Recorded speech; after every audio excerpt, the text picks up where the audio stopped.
মস্ত লাইব্ৰেৰী দেউতাই পঢ়ে মায়ে পঢ়ে আমাৰ এনেকুৱা বেলেগ বেলেগ ধৰণৰ কবি আছে গোটেই অসমত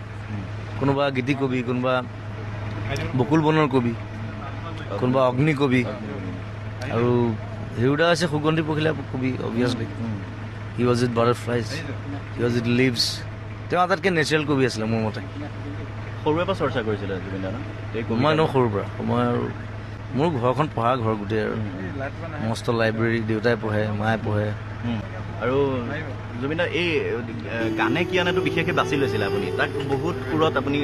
ৰচিছিলে এইটোতো বেলেগ গান হৈ গ'ল এতিয়া আৰু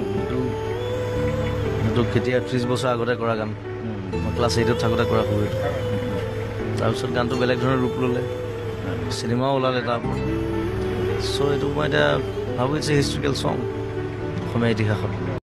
মোৰ ঘৰখন পঢ়া ঘৰ গোটেই আৰু